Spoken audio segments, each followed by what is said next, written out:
नमस्कार, आप सभी का स्वागत है आशीष क्लासेस पर। बात करेंगे 28 मार्च के एडिटोरियल की। इसमें सबसे पहले देखिए वोकैबुलरी में कौन कौन से नए शब्द आप सीखेंगे। पहला शब्द है फ्रिक्शन, और इस बारे में आपको निश्चित रूप से पता ही होगा कि फ्रिक्शन शब्द है जिसका एंड TION से हो रहा है, ये एक नाउन है।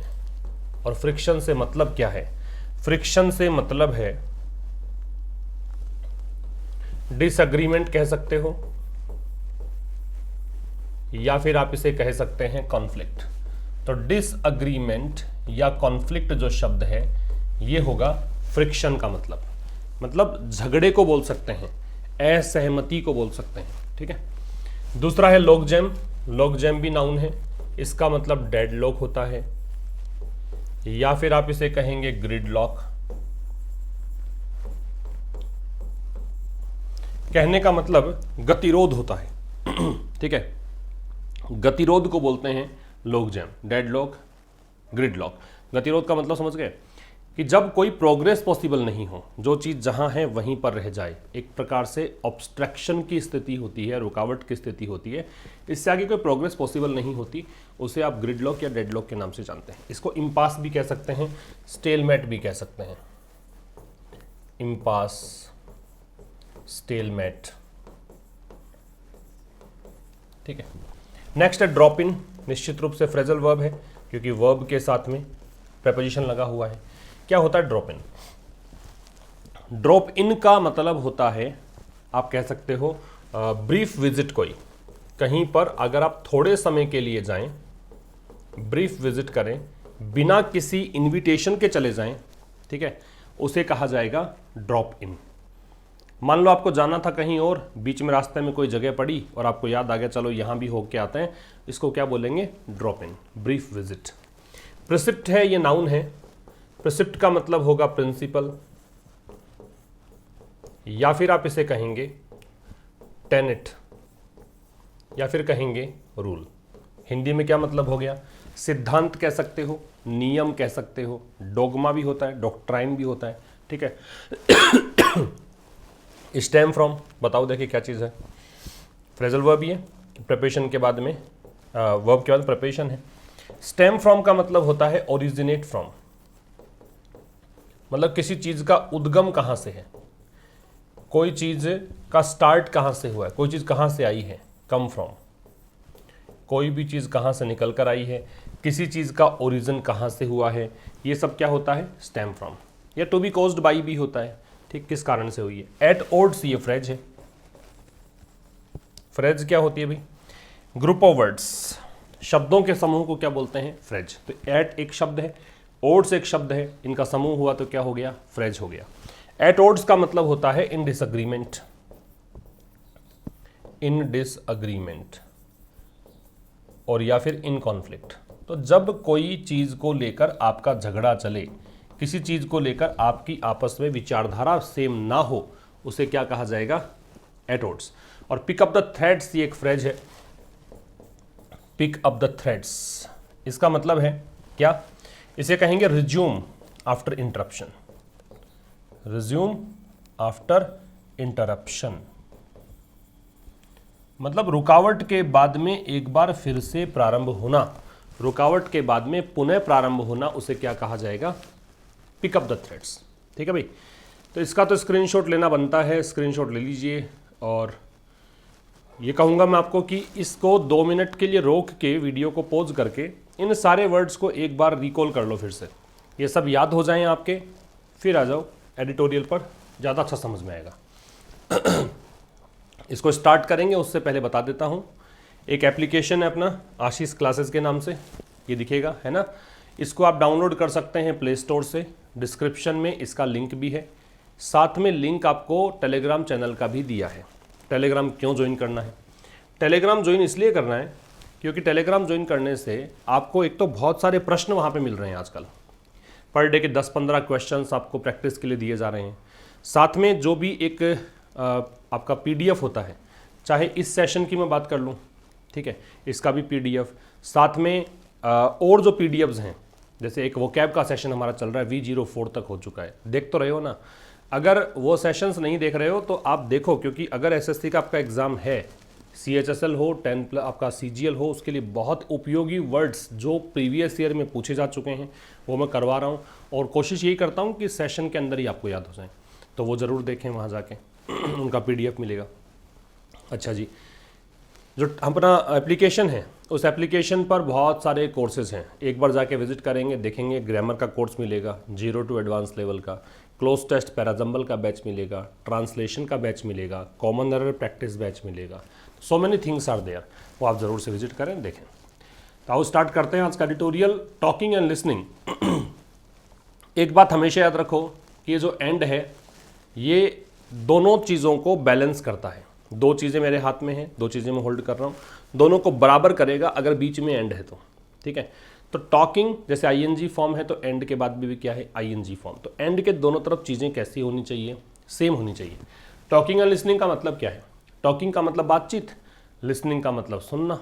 तो टॉकिंग और लिसनिंग जो है वो दोनों की बात हम कर रहे हैं। अभी चाइना के फॉरेन मिनिस्टर हैं वांग यी, वो भारत में आए हैं। हालांकि जाना तो इनको कहीं और था, बस बीच में ठीक है आ गए। क्या बातचीत हुई, अब लेखक अपने अकॉर्डिंग क्या इसको मानता है वो सब हम बात करेंगे इस एडिटोरियल में। तो आइए स्टार्ट करते हैं एडिटोरियल, जिसमें सीखेंगे वोकैबुलरी, कॉम्प्रीहेंशन, ग्रामर, आपके ट्रांसलेशन, और साथ में करंट अफेयर्स भी अपडेट कर पाएंगे। तो एक चीज़ से बहुत सारी चीज़ें आप सीखने वाले हैं। करते हैं start. Brief as it was, it की वर्ब वॉज है। ब्रीफ संक्षिप्त, जैसा कि ये था। चाइना के विदेश मंत्री वांग यी का विजिट, कहाँ का विजिट, दिल्ली का। कब की बात है, फ्राइडे की। ये विजिट है, इसकी वर्ब है अपीयर्स। ये ऐसा लगता है, टू हैव लेफ्ट। अब ये to have plus third form है, ये परफेक्ट इन्फिनिटिव कहलाता है भाई। टू के साथ क्या लगता है, बेस फॉर्म। जनरली हमेशा बेस फॉर्म नहीं आता है, कुछ ऐसी फ्रेजेस भी होती हैं जिनके साथ में ING लगता है, जैसे विद अ व्यू टू है, लुकिंग फॉरवर्ड टू है, बी के साथ यूज टू है, प्रोन टू है, एवर्स टू है, एडिक्टेड टू है, एकस्टम टू है। ये कुछ फ्रेजेस होती हैं जिनके साथ तो लगता है ING, लेकिन जनरली टू के साथ बेस फॉर्म लगती है, V0 फॉर्म लगती है, और टू के साथ हैव प्लस वर्ब की थर्ड फॉर्म हो तो टू हैव जो है ना वो परफेक्ट इन्फिनिटिव कहलाता है। क्या कहलाता है, परफेक्ट इन्फिनिटिव, याद रखिएगा। तो कह रहा है कि ये विजिट ऐसा लगता है कि इसने छोड़ा है, बिहाइंड मोर क्वेश्चंस, मतलब पीछे बहुत सारे प्रश्न छोड़ दिए हैं। किससे ज़्यादा प्रश्न है, आंसर्स की तुलना में, तो मोर के साथ देन डिग्री कंपैरेटिव है। ऑन इट्स पर्पज, तो इस विजिट का पर्पज क्या था, इसका आंसर तो मिले नहीं हमें, क्वेश्चंस बहुत ज़्यादा खड़े हो गए, ये इसका मतलब है। सब्जेक्ट है इट, वर्ब है वॉज। सब्जेक्ट है विजिट, वर्ब है ये अपीयर्स। फिर इसके बाद में समझने वाली बात यह है कि विजिट जब नाउन है तो उसके साथ में प्रेपोजिशन लग जाता है टू, ठीक है। और विजिट अगर दे रखा है वर्ब तो इसके साथ कोई भी प्रेपोजिशन नहीं लगाना है। क्या मुझे ये एक्सप्लेन करना चाहिए आगे? ये अगर आप बहुत दिनों से देख रहे हैं सेशन तो पता होगा क्यों नहीं लगाना चाहिए, क्योंकि विजिट जो है वो एक ट्रांजिटिव वर्ब है। ट्रांजिटिव से आप क्या समझते हैं, ट्रांजिटिव का मतलब है कि अपने बाद में ऑब्जेक्ट लेती है। इस बात से क्या लेना देना इस चीज़ का भी, जब ऑब्जेक्ट लेगी कोई भी वर्ब, इसका मतलब प्रेपोजिशन का ऑब्जेक्ट नहीं मिलेगा वहाँ पे, इसलिए प्रेपोजिशन को ड्रॉप कर देते हैं, ठीक है भाई। आगे देखो, द विजिट, विजिट नाउन है क्योंकि दे लग रखा है। ये जो विजिट था ये इसकी वर्ब हो गई, वॉज अ फर्स्ट। अच्छा जी, एक बात समझो, ये फर्स्ट के पहले तो हमने दे लगा रखा, दे लगना सीखा है, दे लगाना चाहिए, ऑर्डिनल नंबर है, फर्स्ट सेकंड थर्ड फोर्थ दे लगता है, ए क्यों लग गया? तो जो कोई काम पहली बार हुआ है, उससे पहले कभी नहीं हुआ है, उसके लिए अ फर्स्ट लगाते हैं, याद रखना। जो काम पहली बार हुआ है उसके लिए अ फर्स्ट। तो ये जो विजिट था अपने आप में पहला विजिट था, किसके द्वारा? By a senior Chinese official, एक वरिष्ठ चाइनीज अधिकारी के द्वारा। Since the military stand off along the LAC began in April 2020। कब से? जब से ये सैन्य स्टैंड ऑफ वही है, इम्पास, स्टेलमेट, ग्रिडलॉक, डेडलॉक, वो सारे स्टैंड ऑफ है। गतिरोध को ही बोलते हैं, ग्रिडलॉक, डेडलॉक, वो सब।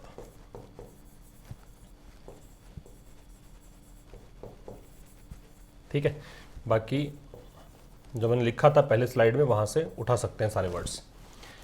ये कब से ऐसा हुआ है? जब से मिलिट्री स्टैंड ऑफ, कहां पर? अलोंग। अलोंग क्या होता है? किसी के सहारे, सहारे, किसी चीज के पैरेलल, ठीक है।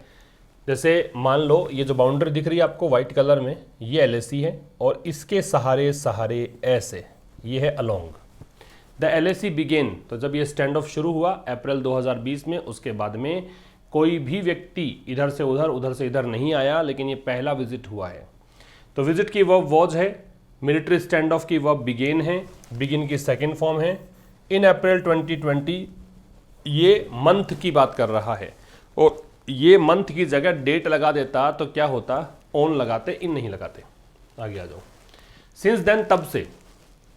डेस्पाइट, अब भाई ये जो चीज़ है ना, डेस्पाइट दिखते ही, अब ये मैं उन बच्चों को ज़्यादा इंटेलिजेंट मानता हूँ, उन बच्चों को ज़्यादा तत्पर मानता हूँ चीज़ें सीखने के लिए, जो बच्चे एक शब्द देखते ही उसके इर्द गिर्द की कहानियाँ अपने आप कलेक्ट कर लेते हैं। डेस्पाइट के बारे में क्या जानते हो? डेस्पाइट एक प्रेपोजिशन है, तुरंत याद आना चाहिए डेस्पाइट देखते ही। डेस्पाइट के साथ में ऑव नहीं लगता है, ये दो चीज़ें आपको ध्यान रखनी है। और डेस्पाइट के जगह पे अगर कुछ लगाना हो तो आप लगाएंगे इन स्पाइट ऑफ। ठीक है, तो कह रहा है कि तब से 15 राउंड्स की बातचीत हो चुकी, बॉर्डर कमांडर टॉक्स, 15 चरणों की सीमा पर जो कमांडर स्तर की बातचीत है वो हो चुकी। 8 राउंड्स की मीटिंग्स हो चुकी, किसकी? Special working mechanism for consultation and coordination on India China border affairs. ये कोई कमेटी है, ये कोई मतलब कह सकते हो कि ग्रुप बना रखा है, इनकी मीटिंग हो चुकी। इसके बावजूद फ्रिक्शन एरियाज, फ्रिक्शन क्या होता है? फ्रिक्शन का मतलब डिसएग्रीमेंट या कॉन्फ्लिक्ट होता है, तो ये वर्ड तो बहुत बार आ चुका आज, कॉन्फ्लिक्ट या डिसएग्रीमेंट, झगड़ा, असहमति। तो कह रहा है कि इन सब के बावजूद भी जो झगड़े वाले क्षेत्र हैं, झगड़े वाले एरियाज हैं, वो अभी भी हैं, रिमेन करते हैं। इंक्लूडिंग, जिसमें शामिल है, क्या शामिल है? पेट्रोल पॉइंट 15, इसमें ये शामिल है। ये दो जगह के नाम बता रखे हैं, है ना, डेमचौक और Depsang, where troops have been amassed on both sides. जहां वेयर किसके लिए आ रहा है? इन दोनों जगह के लिए। इन दोनों जगह पे क्या है? ट्रुप्स, सेना, सेना को बोलेंगे आर्मी फोर्सेस को बोलेंगे, इनको अमास किया गया। अमास क्या होता है? कलेक्ट या गैदर, इनको यहाँ पे इकट्ठा किया गया है। किया गया मैंने क्यों पढ़ा? क्योंकि पैसिव है। कैसे पता लगा? बीन के साथ में थर्ड फॉर्म आ रही है। ठीक है, फिर समझ लो भाई, तब से, कब से?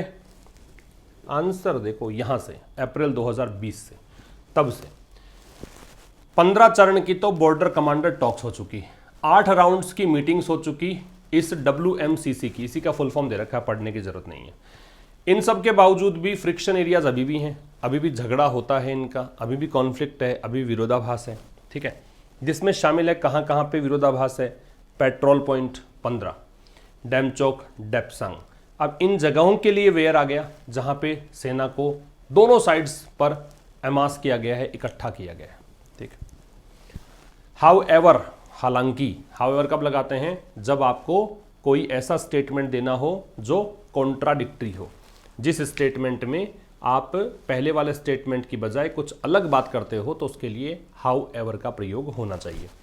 ठीक है, ये कब समझ में आएगा आपको? जब आप खुद से राइटिंग करोगे, खुद से कुछ चीज़ लिखोगे। बहुत सारे बच्चे ये पूछते रहते हैं कि कैसे हमारी राइटिंग स्किल इंप्रूव होगी। तो जब आप खुद ही पूछ रहे हो कि राइटिंग स्किल कैसे इंप्रूव होगी, तो राइटिंग स्किल तो राइटिंग से इंप्रूव होगी। किसी की सिंगिंग स्किल कैसे इंप्रूव हो सकती है? सिंगिंग करके ही इंप्रूव हो सकती है, गाने का रियाज करके ही इंप्रूव हो सकती है। किसी का डांस कैसे इंप्रूव हो सकता है? डांस करके, प्रैक्टिस करके ही हो सकता है। तो राइटिंग स्किल इंप्रूव करने के लिए राइटिंग करनी पड़ेगी बहुत ज़्यादा। और जो आपने लिखा है, क्या लिखोगे? ये भी एक प्रश्न, ये भी एक इंटरोगेशन मार्क, आपका इंटरोगेटिव मार्क आपके सामने। क्या लिखोगे? तो लिखना वो है जो आप इस एडिटोरियल में सीख रहे हो। आज जो कुछ भी सीखो आप, जब आपका क्लास कंप्लीट हो जाए तो नोटबुक और पेन लेकर बैठ जाओ, और जो भी दिमाग में आ रहा है, जो भी आपने सुना है, जितना भी आप ऑब्जर्व कर पाए, जितना भी आप समझ पाए, उन सबको अपने शब्दों में लिखने की कोशिश करो। लिखने मात्र से कुछ हो जाएगा क्या? नहीं होगा। आपको इसके बाद में वो नोटबुक, वो पेज, वो पैराग्राफ, जो कुछ भी लिखा है, उसको चेक करवाना है किसी ऐसे व्यक्ति से जो इंग्लिश की थोड़ी जानकारी रखता है। ठीक है, अब वो चेक करेगा, बताएगा कि भाई आपने ये ग्रामर के चीज़ें हैं ना, वो गलत कर दी, ये शब्द अप्रोप्रिएट नहीं यूज़ किया है। ऐसे स्ट्रक्चर वाइज वो चेक करके बता दे आप थोड़ा बहुत कि हाँ ये गलतियाँ हैं, और आप उस गलती को सुधार कर नेक्स्ट टाइम पे फिर से लिखो। ये एक तरीका है आपकी राइटिंग स्किल इंप्रूव करने का। मैंने पहले भी बताया है, आज भी बता रहा हूँ, यूज़ करना शुरू करो। बहुत अच्छे समझ में आएगा। एक लड़के का कमेंट आता है, अनीश, मैंने इसका लड़के का नाम पहले भी मेंशन किया था, उसका कमेंट देखा करो जाके। वो लिखता है, इस बात को छोड़ देते हैं पूरा सही लिखता है क्या, लेकिन लिखता है, रेगुलर लिखता है और काफ़ी समय से लिख रहा है और काफ़ी इम्प्रूवमेंट भी आया है। शुरुआत में बहुत ज़्यादा मिस्टेक्स हुआ करती थी, आजकल इतनी मिस्टेक्स नहीं होती हैं, काफ़ी अच्छे अच्छे शब्द यूज़ करता है। तो वो चीज़ें आप भी करना शुरू करें। आओ सब स्टार्ट करते हैं आगे। हाउएवर, हालांकि, इट अपीयर्ड, इट की वर्ब अपीयर्ड है, ऐसा लगा, दैट कंजंक्शन है कि ड्यूरिंग हिज मीटिंग्स, कि उनकी मीटिंग्स के दौरान, सेपरेटली विद एनएसए। अब ये हिज कौन है, ये चाइना का विदेश मंत्री है। तो उनकी मीटिंग्स के दौरान सेपरेटली अलग अलग मीटिंग करी। ये पहले तो मिल गए एनएसए अजीत डोवाल से, एनएसए नेशनल सिक्योरिटी एडवाइजर, राष्ट्रीय सुरक्षा सलाहकार अजीत डोवाल। फॉलोड मतलब इसके बाद किससे मिले, विदेश मंत्री, एक्सटर्नल अफेयर्स मिनिस्टर मतलब विदेश मंत्री एस जयशंकर से। अब इन मीटिंग्स के दौरान मिस्टर वांग प्रपोज्ड, इन्होंने प्रस्ताव रखा, नो न्यू मैकेनिज्म और फॉर्मुलेशन, मतलब कोई प्रस्ताव किसी नए सिस्टम का, मैकेनिज्म क्या होता है, सिस्टम, किसी नए सिस्टम का प्रस्ताव नहीं रखा, या फॉर्मुलेशन क्या होता है, किसी भी चीज़ को बनाने का प्रोसेस, ठीक है, कुछ भी निरूपण, कुछ भी आपने एक नया आकार दिया है, उसको फॉर्मुलेशन बोलते हैं। टू ब्रेक द लॉकजैम, लॉकजैम क्या होता है, वही बताया मैंने आपको, रुकावट, बाधा, है ना, गतिरोध। तो इस गतिरोध को तोड़ने के लिए कोई इन्होंने सिस्टम की बात नहीं करी कि कैसे करेंगे, ये बात नहीं करी। इन दोज टॉक्स, उन बातचीत में, किन बातचीत में, ये दोनों व्यक्तियों से बातचीत हुई इसमें। As had been the case earlier, जैसा कि पहले भी केस था, इस केस के लिए हैड बीन लग रहा है। ऐसा कैसे हुआ, पहले कैसे चला गया, भी वर्ब तो बाद में लगती है, पहले कैसे चला गया, पहले इसलिए चला गया क्योंकि एज दे रखा है, तो एज से स्टार्ट हो तो फिर आप इन्वर्जन लगाते हैं। इस प्रोसेस को, इस घटना को अंग्रेजी में क्या कहते हैं, इन्वर्जन। किसे कहा मैंने इन्वर्जन, कि क्रिया का प्रयोग सब्जेक्ट से पहले हो, इसे कहा जाता है इन्वर्जन, ठीक है। तो ये हो गया, आगे हो। इंस्टीड, इसकी बजाय, अब हमारी आंखें सर्च करती है इंस्टीड के साथ में ओ, वो भी तब सर्च करती हैं जब आप बहुत दिनों से इन चीज़ों के टच में हो, आप ग्रामर पढ़ते हो और आप भरसक प्रयास करते हो रटने के, तभी ये चीज़ें दिखती हैं आपको लगता है इंस्टीड, चिपका दो फटाफट से ओ, ऐसा नहीं होता। प्रेपोजिशन याद रखें, केवल तभी लगाना होता है जब उसके बाद में उसका ऑब्जेक्ट होता है। एक प्रेपोजिशन अपना ऑब्जेक्ट हमेशा लेगा।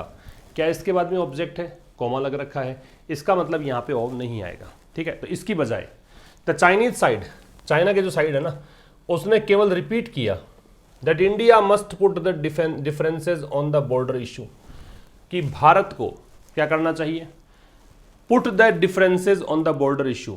ये डिफरेंसेस क्या होता है, मतभेद, कि भारत को जरूर से मैंने कैसे बताया, मस्ट आ गया। मस्ट क्या काम करता है, मस्ट एक मॉडल है। अगर आपसे कोई कहे ना जरूर से जरूर ऐसा करना ही पड़ेगा, करना ही चाहिए, जोर देता हो, तो मस्ट का प्रयोग करें। तो भारत को जरूर से जो डिफरेंसेस है बॉर्डर इश्यू पर, जो सीमा विवाद है उस पर जो भी मतभेद भारत रखता है, उनको रखना चाहिए इन द प्रॉपर प्लेस, बिल्कुल उचित स्थान पर, इन बायलैटरल रिलेशंस, द्विपक्षीय संबंधों में। बायलैटरल क्या होता है, द्विपक्षीय। एक बात बहुत काम की है, बाई का मतलब दो होता है, लेटरल का मतलब साइड होता है, ठीक है। अगर मैं इसको यूनिलैटरल कर दूं, यूनि का मतलब एक होता है, लेटरल का मतलब साइड, तो ये एक पक्षीय हो जाएगा। और मैं इसको कर दूं मल्टीलैटरल, तो मल्टी का मतलब बहुत सारे, लेटरल का साइड, ये बहुपक्षीय हो जाएगा। अगर मैं TRI ट्राई लगा दूं, फिर लेटरल कर दूं, इसका मतलब त्रिपक्षीय, तीन साइड का हो जाएगा, ठीक है। And revive bilateral talks on issues. और क्या करना चाहिए, ये मस्ट से ही तो पुट जोड़ रखा है, और ये मस्ट से ही जोड़ रखा है, एंड आ गया ना, तो मस्ट को रिपीट करने की जरूरत तो है नहीं, क्योंकि मस्ट से ही काम चला रहे हो। तो रिवाइव भी मस्ट को देखकर ही है। रिवाइव क्या होता है कि आप किसी चीज़ को फिर से ब्रिंग बैक, वापस से लेकर आते हो, आप फिर से सक्रिय बनाते हो। रिससिटेट एक वर्ड होता है, ठीक है। तो ये होता है रिवाइव का मतलब। और क्या करना चाहिए, और रिवाइव करना चाहिए बायलैटरल टॉक्स को, द्विपक्षीय बातचीत को शुरू कर देनी चाहिए ऑन ऑल इश्यूज, सभी मुद्दों पर। ये चाइना की साइड ने कहा। काम की बात, चाइनीज साइड की वर्ब रिपीटेड है, इंडिया की वर्ब मस्ट पुट है, और साथ में रिवाइव है, ठीक है। बायलैटरल का द्विपक्षीय होता है, बाकी कुछ खास था नहीं, इंस्टेड में ऑफ क्यों नहीं लगाया, हमने बात कर ली इस बारे में। आ गया वो कह रहा है the suggestion was part of A 3 step formula. ये जो सजेशन था, कौन सा सजेशन, ये चाइना के साइड ने कहा कि भाई ऐसे ऐसे करो। तो ये जो सजेशन था ना, ये हिस्सा था किसका, 3 स्टेप फॉर्मूला का, एक 3 कदम वाला फॉर्मूला, एक 3 स्टेप का फॉर्मूला। अब आपको एक प्रश्न यहाँ पे अपने आप से पूछना है कि 3 के बाद में स्टेप्स क्यों नहीं लगाया, क्योंकि स्टेप तो एक ही है तभी स्टेप आएगा, एक से अधिक होते तो स्टेप्स आना चाहिए। ऐसा इसलिए नहीं हुआ क्योंकि 3 तो नंबर है, स्टेप नाउन है, फॉर्मूला नाउन है। फॉर्मूला नाउन है और स्टेप भी नाउन है, तो ये जो पहले नाउन आता है ना, जैसे ये स्टेप नाउन आ गया, तो ये नाउन मॉडिफायर कहलाता है। ये क्या बला होती है, नाउन मॉडिफायर एडजेक्टिव का काम करता है, ठीक है। नाउन मॉडिफायर नाउन की विशेषता बताने के लिए आता है, नाउन मॉडिफायर एडजेक्टिव की तरह होता है। और आपको पता होना चाहिए कि एडजेक्टिव का प्लूरल हम बनाते नहीं हैं, नहीं बनाएंगे तो यहाँ नहीं बनेगा, राइट। तो कह रहा है कि सजेशन जो है वो इस कारण से था कि 3 स्टेप फॉर्मूला दिया गया था अकॉर्डिंग टू, किसके अनुसार, एक Chinese ministry of foreign affairs, जो चाइना का विदेश मंत्रालय है, उसके स्टेटमेंट के अनुसार, दैट इंक्लूडेड, और उस स्टेटमेंट में जो 3 स्टेप फॉर्मूला दिया गया उसमें ये शामिल था। क्या शामिल था, taking a long term civilisational view of India China ties. Taking लें, ये जेरेंड है वैसे, है ना, क्या क्या करना है, लॉन्ग टर्म काफ़ी लंबे अवधि का, सिविलाइजेशनल व्यू, व्यू मतलब दृष्टिकोण होता है, आपका ओपिनियन होता है, आप किसी चीज़ को कैसे देखते हो, पर्सपेक्टिव होता है। सिविलाइजेशन होता है डेवलपमेंटल, प्रोग्रेसिव, ठीक है, विकासात्मक, कि विकासात्मक नज़रिया रखें भारत चाइना के जो संबंध है उसको देखकर। सीइंग ईच अदर्स डेवलपमेंट, कैसे, सीइंग ये प्रेजेंट पार्टिसिपल है, कैसे रखें, ऐसा करते हुए रखें। तो जब 2 काम साथ में होते हों, इस जो 2 काम साथ में होते हैं ना, इसके लिए अंग्रेजी में एक शब्द होता है, क्या, इसका मतलब सिमल्टेनियस। क्या वर्ड होता है, सिमल्टेनियस, स्पेलिंग इंपॉर्टेंट है इसकी, सिमल्टेनियस, ठीक है। इसकी स्पेलिंग आपसे एग्जाम में पूछ सकते हैं। तो इसमें एक दूसरे का जो डेवलपमेंट है, ईच अदर्स डेवलपमेंट्स। अब एक तो इसमें प्रॉब्लम है, ये गलत दे दिया इसने, ईच अदर करोगे तो अदर्स नहीं आएगा, ठीक है, इसलिए ये एस हटके यहाँ अपोस्ट्रोफी और यहाँ ऐसा आना चाहिए, गलत कर दिया इसने ना। ईच अदर ही होता है, ईच अदर्स नहीं होता, क्योंकि ईच के बाद तो नाउन सिंगुलर आती है। और अदर्स ऐसे कर दो कि एक दूसरे का जो डेवलपमेंट है उसको ऐसे ले, विन विन। विन विन क्या होता है, एक सिचुएशन होती है जिसमें दोनों पार्टी का फायदा हो। मान लो 2 पार्टी इन्वॉल्व है किसी भी मुद्दे में, उन दोनों का ही फायदा हो, किसी का भी नुकसान नहीं हो, उसको बोलते हैं win win situation. And cooperating at the multilateral sphere, sphere का मतलब क्षेत्र होता है, एरिया होता है, कोऑपरेट करने का मतलब सहयोग करना होता है। और क्या कहा कि भी कोऑपरेट किया जाए जो बहुपक्षीय, अभी समझाया मैंने मल्टीलेटरल क्या होता है, स्फीयर क्षेत्रों में बहुपक्षीय क्षेत्र जो है वहाँ पे एक दूसरे का सहयोग हो। फिर समझ लो, सजेशन सब्जेक्ट है, वॉज वर्ब है, दैट रिलेटिव प्रोनाउन है जो पहले वाले के लिए आ रहा है, इंक्लूडेड इसकी वर्ब है, ठीक है। ईच अदर इसलिए क्योंकि इंडिया चाइना की बात है, 2 की बात करोगे तो ईच अदर आएगा, और 2 से अधिक लगा दोगे तो वन अनदर आएगा। ये चीज़ कहाँ पढ़ते हो आप, ये प्रोनाउन में, जब रेसिप्रोकल प्रोनाउन एक हिस्सा है, प्रोनाउन का पार्ट है, उसमें पढ़ोगे ना तो वहाँ समझ में आएगा ये क्या चीज़ है, ठीक है। Each other, one another. The last point was, अब अंतिम पॉइंट क्या था, 2 पॉइंट तो हो गए, 3 स्टेप फॉर्मूला है, ये चीज़ें बताई हैं। तो एक तो बता दिया इसने, लॉन्ग टर्म का सिविलाइजेशनल व्यू रखना है। दूसरा, एक दूसरे के डेवलपमेंट को विन विन और कोऑपरेटिंग ये मानना है। तीसरा, अंतिम पॉइंट क्या था, ये था, वॉज इसकी वर्ब है। Reference to China's turn, reference का टू लगेगा। रेफरेंस टू क्या होता है, संकेत देना, हिंट करना, सजेशन देना, कहने का मतलब इशारा करना कह सकते हो, मेंशन करना, जिक्र करना कह सकते हो। अंतिम जो पॉइंट था वो जो रेफरेंस टू चाइनाज टर्न, वो था इस तरफ रेफरेंस। किस तरफ रेफरेंस, चाइना का जो टर्न है, टर्न क्या मतलब अपनी बारी, चाइना की बारी है इस बार, किसकी, होस्ट द BRICS, ये ब्रिक्स होता है, समिट शिखर वार्ता, ये एक प्रकार से मीटिंग मान लो। लेटर टाइम में बाद के लिए आता है, दिस ईयर, इस साल में। तो इस साल में आगे चलकर ब्रिक्स जो मीटिंग होगी ना, अब की बार मेजबानी कौन कर रहा है, चाइना कर रहा है। तो अंतिम पॉइंट ये था, विच मिस्टर वांग होप्ड। अब इसके बारे में, ये जो मीटिंग होगी इसके बारे में, जो ये विदेश मंत्री है चाइना का, इसने क्या किया, इसने आशा लगा रखी है कि प्रधानमंत्री मोदी जी जो हैं वो अटेंड करेंगे।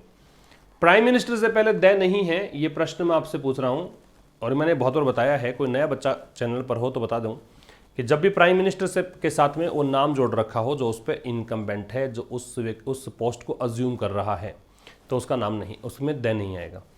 ये नाम नहीं होता तो फिर यहाँ पे द प्राइम मिनिस्टर होता, ठीक है। वुड अटेंड, अब होप है इसका मतलब इमेजिनेशन है, आप आशा लगा के बैठे हो मतलब भविष्य में ऐसा होगा, ऐसी कल्पना करके बैठे हो, और कल्पना के लिए आपको वुड लगाना पड़ता है। तो इसके बारे में मिस्टर वांग ने आशा रख रखी है कि प्राइम मिनिस्टर मोदी जो है वो अटेंड करेंगे इस मीटिंग को, एंड इंडियाज टर्न। और फिर दूसरी बात, भारत की बारी है, किस चीज़ की, कि SCO और G20 समिट जो है भारत में होगी, भारत में मेजबानी करेगा अगले साल। और यहाँ जहाँ कहाँ पे, वेयर, ये जो समिट से इनकी बात कर रहा है, Chinese president Xi Jinping would be among the invitees. और इन मीटिंग्स में चाइना के जो राष्ट्रपति हैं शी जिनपिंग, वो इन्वाइटीज में होंगे, मतलब जिन जिनको आमंत्रित किया जाएगा उनमें इस व्यक्ति का नाम भी होगा। तो इन सब के कारण ये शायद यहाँ पे आ गए हों, ऐसा है। हावेवर, हालांकि यही बताया मैंने हावेवर क्या होता है। नीदर मिस्टर वांग नोर हिज होस्ट, नीदर के साथ में क्या लगाते हैं भाई, नोर, और सब्जेक्ट किसको मानते हैं, नोर के बाद वाले को, तो इसलिए मैंने हिज होस्ट को ही येलो पार्ट में दिखाया है, वरना तो मिस्टर वांग भी सब्जेक्ट ही है। अब ये क्या है, ये पूरी तरीके से रूल्स पे बेस्ड है। वैसे तो होता ये है कि नीदर के बाद वाला भी शब्द जो है सब्जेक्ट है और नोर के बाद वाला सब्जेक्ट है, इसमें कॉन्सेप्ट काम नहीं करता, यहाँ पे रूल काम करता है। आपको याद ये रखना है कि इधर और, नीदर, नोर या नॉट ओनली बट ऑल्सो का प्रयोग है, तो और के बाद, नोर के बाद या बट ऑल्सो के बाद जो कुछ भी आएगा उसके अकॉर्डिंग वर्ब लगानी है, ठीक है। तो हालांकि ना तो मिस्टर वांग और ना ही उनके जो मेज़बान हैं इन द गवर्नमेंट में आंसर्ड, उन्होंने आंसर किया वाई। मेज़बान कौन हुए, भारत सरकार हो गई, है ना। तो ना तो मिस्टर वांग ने यहाँ पे आंसर दिया और ना ही उनके जो मेज़बानी कर रहे थे गवर्नमेंट में उन्होंने आंसर दिया। If his message did not differ from the past, अब ये थोड़ा सा बीच में बता दिया कि यदि उनका जो संदेश है, उनका जो मैसेज है, अगर ये पीछे जो मैसेज दिए गए थे उनसे अलग नहीं है, डिफर के साथ में फ्रॉम लगेगा, ठीक है। पास्ट में भी इन्होंने ऐसी ही बात की थी, अभी भी ऐसी ही बात कर रहे हैं, तो अगर इनका मैसेज कुछ अलग नहीं है तो he was received in Delhi at all. तो यहाँ जोड़ो कि क्यों इनको रिसीव किया गया दिल्ली में, एट ऑल मतलब आखिरकार किया ही क्यों गया, ये जोड़ डालने के लिए एट ऑल लगा दिया लास्ट में कि भाई तुमने इसको रिसीव ही क्यों किया, बताया नहीं, ना तो वांग ने बताया कि भाई क्यों आए आप, और ना ही यहाँ गवर्नमेंट में जो अधिकारी इनको रिसीव का, जैसे एस जयशंकर जो विदेश मंत्री हैं, वो अजीत डोभाल से इनकी बातचीत हुई, तो इनको रिसीव किया ही क्यों इनको मतलब दिल्ली बुलाया गया या फिर ये दिल्ली आए, ये बताया नहीं इन्होंने। That he was merely in the region, अब देखो ही वांग के लिए है, ये वॉज मेयरली ओनली, मतलब ओनली को बोलते हैं, केवल को बोलते हैं, इस क्षेत्र में थे, मतलब इस एरिया में कैसे आए ये, तो कहानी है। Visiting Pakistan for an OIC conference, एक तो पाकिस्तान का विजिट करने के लिए, किस लिए, OIC कॉन्फ्रेंस थी वहाँ पे। अफगानिस्तान का विजिट करने के लिए, किस लिए, to meet with the Taliban, Taliban से मिलने के लिए। अहेड ऑफ का मतलब होता है से पहले, अहेड के साथ ऑफ लगता है। Another conference in Beijing, Beijing है चाइना की राजधानी, तो बीजिंग में एक और कॉन्फ्रेंस होने वाली है, उससे पहले अफगानिस्तान इनको जाना था कि ताकि तालिबान से बातचीत हो सके, और पाकिस्तान विजिट करना था कि OIC कॉन्फ्रेंस का हिस्सा बन सके। एंड नेपाल, फिर नेपाल जाना था, किस लिए, फर्दर बायलैटरल कॉपरेशन, फर्दर का मतलब आगे, बायलैटरल द्विपक्षीय कॉपरेशन, सहयोग, एंड इंफ्रास्ट्रक्चर प्रोजेक्ट्स, और जो भी संरचनात्मक आधारभूत ढांचे संबंधी कुछ, मतलब इंफ्रास्ट्रक्चर जहां नाम आ गया ना वहाँ बिल्डिंग मान लो आप, है ना, वहाँ पे ऐसा मान लो कि कोई निर्माण का काम होगा, तो इन प्रोजेक्ट्स पे बातचीत करने नेपाल जाना था, पाकिस्तान जाना, अफगानिस्तान जाना, नेपाल जाना, भारत का तो नाम ही नहीं था। और इन्होंने डिसाइड किया ड्रॉप इन मतलब ब्रीफ विजिट भारत का भी कर लेते हैं, अचानक से आ गए, बिना कोई इन्विटेशन के आ गए, बिन बुलाए मेहमान की तरह आ गए। तो ये जो था डज नॉट सीम, ये पूरी कहानी जो है ना यहाँ से यहाँ तक, इसके लिए दैट लगा रखा है, और दैट की वर्ब जो है वो डज नॉट सीम है। डज यहाँ पे हेल्पिंग वर्ब है, नॉट यहाँ पे एडवर्ब ऑफ निगेशन है, सीम यहाँ मेन वर्ब है। और ये जो पूरी कहानी है ये ऐसा लगता नहीं है कि सफिस है, सफिस मतलब सफिशिएंट, पर्याप्त, सफिस मतलब सफिशिएंट, तो ऐसा लगता नहीं है कि कोई एक रीजन के रूप में सफिशिएंट कहानी है, जो भी कारण आपने बताया है वो सफिशिएंट कारण है। When bilateral ties remain at A stand still, ये कब बता रहा है भाई, जब द्विपक्षीय जो संबंध आपके हैं वो तो स्टैंड स्टिल पर हैं, वो तो मतलब डेडलॉक में है, वो तो गतिरोध आ रखा है, कोई प्रोग्रेस हो नहीं रही है उसके अंदर, तो फिर आप ये सब बता रहे हो कारण, तो क्यों मतलब आपने विजिट किया, क्यों ब्रीफ विजिट के लिए आए, ये समझ में नहीं आ रहा। नोर डज इट एक्सप्लेन, अच्छा नोर से स्टार्ट करोगे सेंटेंस को तब भी आपको इन्वर्जन लगाना पड़ता है, इन्वर्जन समझाया मैंने आपको कि क्रिया का प्रयोग करता से पहले, तो ना ही ये एक्सप्लेन करता है, ये जो पूरी कहानी है ना ही ये समझाती है कि क्यों मोदी सरकार जो है, विच हैज कंसिस्टेंटली सेड, जिसने, विच यहाँ पे मोदी सरकार के लिए है, कंसिस्टेंटली लगातार, सेड जिसने कि लगातार कहा है कि it would only hold bilateral talks, कि ये इट आ रहा है सरकार के लिए प्रोनाउन, वुड ओनली होल्ड की ये द्विपक्षीय बातचीत तभी करेगी about resolving the border stand of, किस बारे में, रिजॉल्विंग हल करने के बारे में, बॉर्डर स्टैंड सीमा पर जो गतिरोध है उसको, डिपार्टेड फ्रॉम। अब देखो क्यों मोदी सरकार जो है डिपार्ट हो गई, डिपार्ट का मतलब होता है कि आप इससे अलग कैसे हट गए, इस बात से डिपार्ट में फ्रॉम लगता है। दिस प्रिसिप्ट का सिद्धांत या नियम होता है to discuss bilateral and international issues, discuss करने के लिए द्विपक्षीय और अंतर्राष्ट्रीय मुद्दे। डिस्कस के साथ में प्रेपोजिशन नहीं लगता है, डिस्कस भी ट्रांजिटिव वर्ब है, ट्रांजिटिव वर्ब का सीधा ऑब्जेक्ट लगेगा और ये ऑब्जेक्ट ही है। डिस्कस के बाद में इश्यूज है, ये ऑब्जेक्ट है। बायलैटरल इंटरनेशनल है, ये एडजेक्टिव है। फिर समझ लो, ना ही ये एक्सप्लेन करता है कि मोदी सरकार क्यों, अब मोदी सरकार सीधा जोड़ दो यहाँ से, क्यों मोदी सरकार डिपार्ट हो गई इस सिद्धांत से। क्या सिद्धांत, to discuss bilateral international issues, मतलब द्विपक्षीय मुद्दे और अंतर्राष्ट्रीय मुद्दों को डिस्कस करने के लिए इस सिद्धांत से डिपार्ट कैसे हो गई, ये समझ में नहीं आया। अब बीच में दे रखा है कि मोदी सरकार जिसने लगातार एक बात कही कि ये केवल और केवल द्विपक्षीय बातचीत करेगी, किस बारे में करेगी, बॉर्डर के स्टैंड ऑफ को रिजॉल्व करने के लिए। रिजॉल्व का मतलब हल करना होता है, स्टैंड ऑफ का मतलब गतिरोध होता है, बताया था। नीदर साइड अनाउंस्ड, दोनों में से कोई भी साइड ने अनाउंस नहीं किया। नीदर यहाँ पे प्रोनाउन भी होता है और एडजेक्टिव भी होता है। यहाँ पे एडजेक्टिव है क्योंकि यहाँ पे देखो साइड नाउन दे रखा है और इसको बोलेंगे डिस्ट्रीब्यूटिव एडजेक्टिव। कौन सा एडजेक्टिव बोलेंगे, थोड़ा सा आपकी नॉलेज के लिए बता रहा हूँ, ऐसा कोई एग्जाम में क्वेश्चन नहीं आएगा। डिस्ट्रीब्यूटिव एडजेक्टिव है ये। अगर इसके बाद नाउन नहीं होता तो ये डिस्ट्रीब्यूटिव प्रोनाउन कहलाता। ठीक है, तो दोनों में से एक भी साइड, मतलब ना भारत ना चाइना, अनाउंस्ड, इन्होंने अनाउंस किया वांग्स अराइवल, अराइवल के बारे में कि वांग जो आने वाले हैं, इनमें से किसी ने नहीं बताया। अनटिल कब तक, the first meetings on Friday, ये पहली मीटिंग हो गई अचानक से, तब पता पड़ा इनको तो कि हाँ भाई आ गए हैं, पढ़ना बताया नहीं इन्होंने। अनटिल का मतलब होता है इस समय तक, मतलब नेगेटिव वर्ड है वैसे, नोट नहीं आता इसमें, टाइम बताने के लिए आता है। इंडिकेटिंग, ये बताते हुए, ये इंडिकेट करते हुए, दैट की there is something more behind the scenes. Behind the scene का मतलब पर्दे के पीछे और भी बहुत कुछ है। ठीक है, समथिंग मोर के लिए इज आ रहा है, देयर से स्टार्ट है क्योंकि यहाँ कंजंक्शन आ गया, नया क्लोज स्टार्ट हो गया, तो इस उपवाक्य का स्टार्ट देयर से है तो इन्वर्जन है, समथिंग के देख देख कर इज है कि कुछ और भी है पर्दे के पीछे, कहानी कुछ और ही बता नहीं रहे।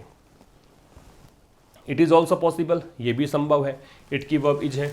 दैट की हिज आउटरीच, आउटरीच क्या होता है कि आप जब किसी का सहायता करने या सहायता लेने के लिए आ जाते हो, आगे आते हो, या तो आप सहायता करने जा रहे हो किसी की या सहायता मांगने के लिए जा रहे हो, उसको आउटरीच बोलते हैं। तो कह रहा है कि ये भी पॉसिबल है कि जो आउटरीच है, ये जो वांगी यहाँ पे भारत में आए हैं, स्टेम्स फ्रॉम, स्टेम फ्रॉम का मतलब हो गया इस चीज़ का, ये इस कारण घटित हुई है, ओरिजिनेट फ्रॉम, या फिर मैंने बताया था कि भाई ये इस कारण से, बी कोज्ड बाई, ये सब मतलब होते हैं इसके, कि जो उनकी आउटरीच है, ये जो आए हैं, ये कब क्यों हुआ, अ डिज़ायर, ये इच्छा है शायद इनकी, to compare notes on Ukraine. Notes का मतलब यहाँ पे सुर ताल जो है भारत और चाइना के, उनका तुलना करने के लिए कि भारत क्या सोचता है, चाइना क्या सोचता है यूक्रेन को लेकर, शायद इसलिए भी ये आ गए। वेयर, जहाँ, वेयर मतलब इस स्थिति के लिए आ रहा है, ये जो स्थिति है, India and China find themselves, इनमें भारत और चाइना अपने आप को पाते हैं, ये फाइंड वर्ब है। देमसेल्व्स यहाँ रिफ्लेक्सिव प्रोनाउन है, भारत और चाइना के लिए है। एट ओड्स का मतलब विरोधाभास में, in disagreement, in conflict with the western sanctions regime, western मतलब पश्चिमी, सैंक्शंस का मतलब प्रतिबंध, रेजिम का मतलब सिस्टम। सैंक्शंस का मतलब मोराटोरियम या बैन होता है, मोराटोरियम या बैन, और रेजिम है, इसको लिख लो system.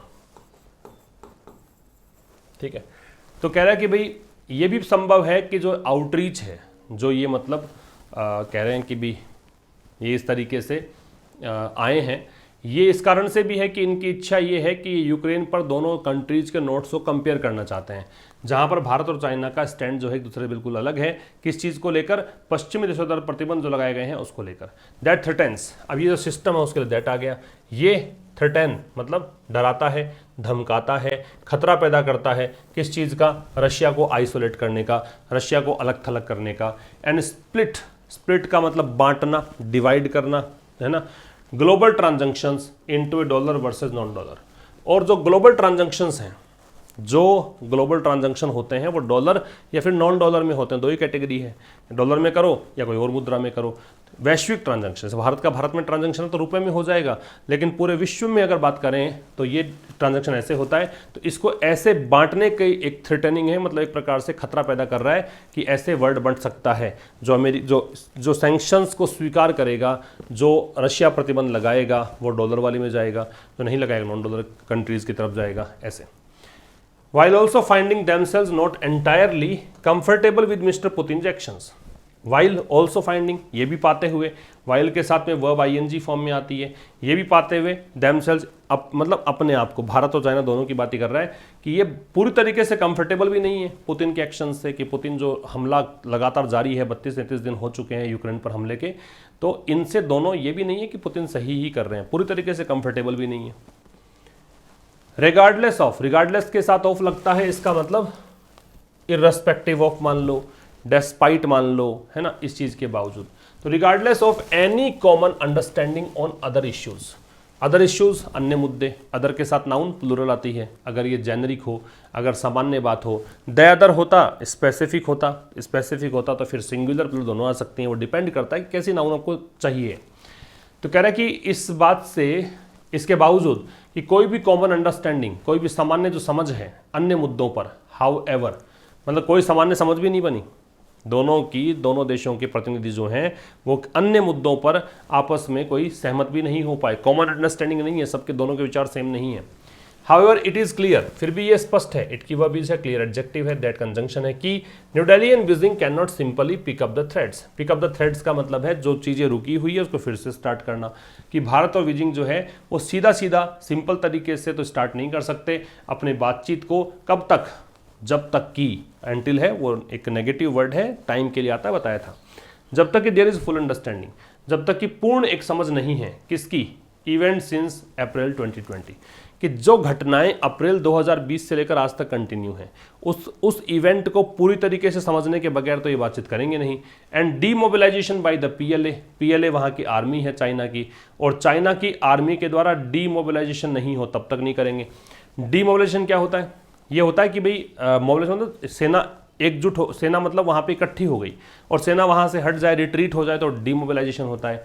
Followed by the disengagement of troops, इसके बाद क्या होना चाहिए भाई, ये जो इकट्ठी हुई है वो कम करो सेना।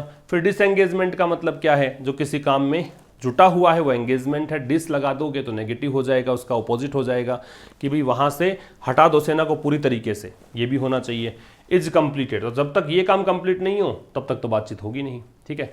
तो फुल अंडरस्टैंडिंग की वर्ब इज है और डीमोबिलाइजेशन जो है इसकी वर्ब इज है, ठीक है। तो ये था आज के इस सेशन में, बहुत आसान और वैसे इंपॉर्टेंट, काफ़ी सारी इंपॉर्टेंट चीज़ें आपने सीखी। मुलाकात करेंगे V05 में जल्द ही, जो वोकैब का सेशन है, नेक्स्ट सेशन बात करेंगे। पिछले सेशंस को ज़रूर से देखें, रिवाइज कर लें अच्छे से, ताकि नेक्स्ट जो सेशन हो उसमें आए तो आपको पिछले सारे वर्ड्स याद हो। एक अच्छा कॉन्फिडेंस इससे मिलता है, पीछे के वर्ड्स याद नहीं करोगे, अचानक से कोई सेशन देखोगे, पीछे का स्किप करके आओगे, वीडियो पूरा नहीं देखोगे, तो फिर क्लास लेने से कोई मतलब नहीं रह जाएगा। Thank you very much for watching till the end. See you tomorrow at 5 sharp.